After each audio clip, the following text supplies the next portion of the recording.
شروع اللہ کے نام سے جو بڑا مہربان نہایت رحم والا ہے۔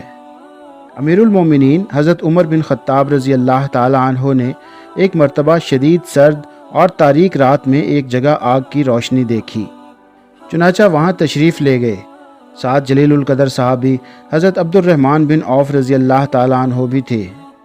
حضرت عمر رضی اللہ تعالی عنہ نے آگ کے پاس ایک عورت کو دیکھا جس کے 3 بچے زار و قطار رو رہے تھے۔ ایک بچہ کہہ رہا تھا، امی جان ان آنسوؤں پر رحم کھاؤ اور کچھ کھانے کو دو۔ دوسرا بچہ یہ کہہ کر رو رہا تھا، امی جان لگتا ہے شدت بھوک سے جان چلی جائے گی۔ تیسرا بچہ یہ کہہ رہا تھا، امی جان کیا موت کی آغوش میں جانے سے پہلے مجھے کچھ کھانے کو نہیں مل سکتا؟ حضرت عمر بن خطاب رضی اللہ تعالی عنہ آگ کے پاس بیٹھ گئے اور اس عورت سے پوچھا، اے اللہ کی بندی تیرے اس حال کا ذمہ دار کون ہے؟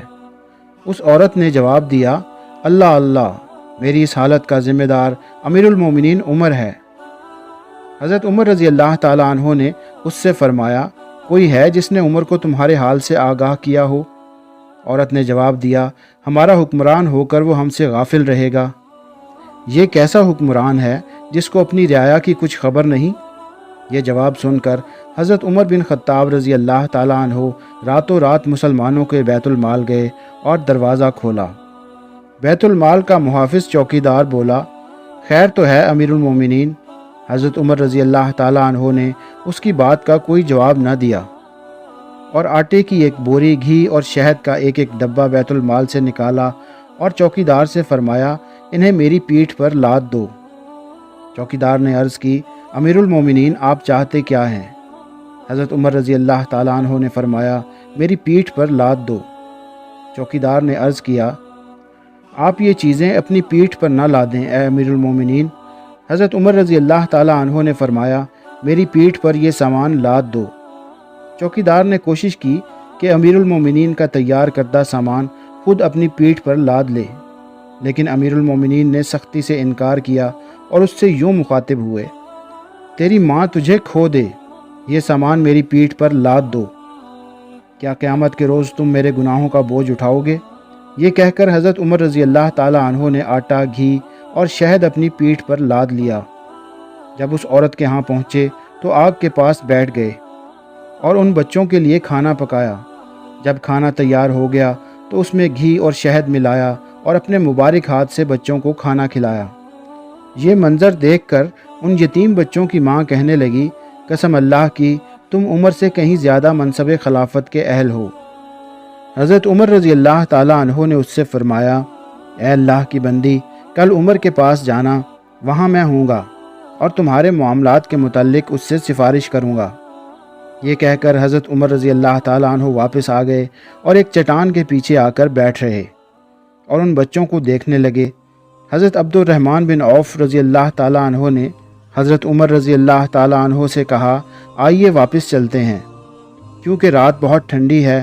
حضرت عمر رضی اللہ تعالیٰ عنہ نے فرمایا، اللہ کی قسم میں اپنی جگہ اس وقت تک نہیں چھوڑوں گا جب تک ان بچوں کو ہنستا ہوا نہ دیکھ لوں، جیسے میں نے آتے وقت انہیں روتے ہوئے دیکھا تھا۔